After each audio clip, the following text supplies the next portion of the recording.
High বন্ধুরা, আজকে নিয়ে চলে এসেছি ঘাগড়া পিঠা। তাই দেখুন গোবিন্দভোগ চাল নিয়ে নিয়েছি।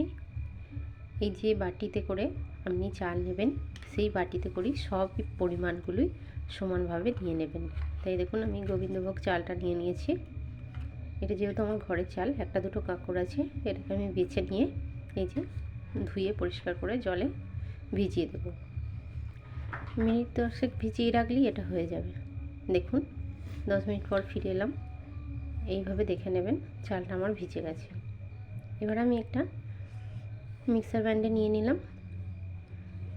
আমি সব চালগুলো দিয়ে দেব। এই দেখুন এই বাটির পরিমাণ করে চিনি আমি একবারে একসঙ্গে পেস্ট করে নিয়েছি।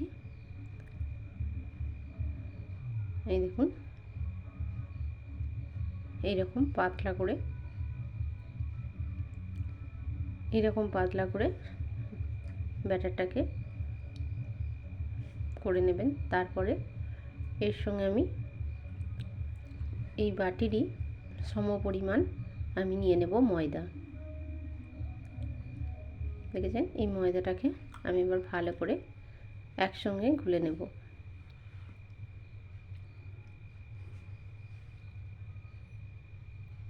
নিয়ে নিলাম 1 চামচ মতো খাবার সোডা, আর দিয়ে দেব সামান্য একটু লবণ। দিয়ে আমি এটাকে আবার কিছুক্ষণের জন্য রেস্টে রেখে দেবো। এই যে কড়াই বসিয়ে দিয়েছি। এটা ভাজতে কিন্তু খুব বেশি তেল লাগে না, 4-5 চামচ করে তেল দিয়ে এটাকে একটা একটা করে ভেজে নেওয়া যাবে। দেখুন আমি খুব অল্প তেল দিয়েছি। এই যে ব্যাটারটা দেখুন এইভাবে পাতলা করে এটা বানিয়ে নিতে হবে।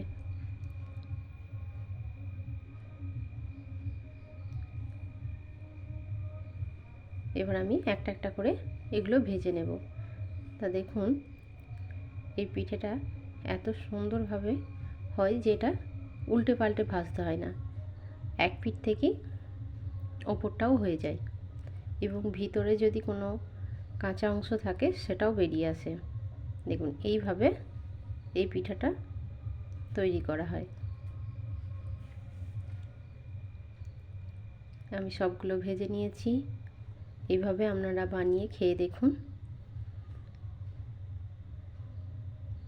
এই দেখুন কত সুন্দর নরম তুলতুলে হয়েছে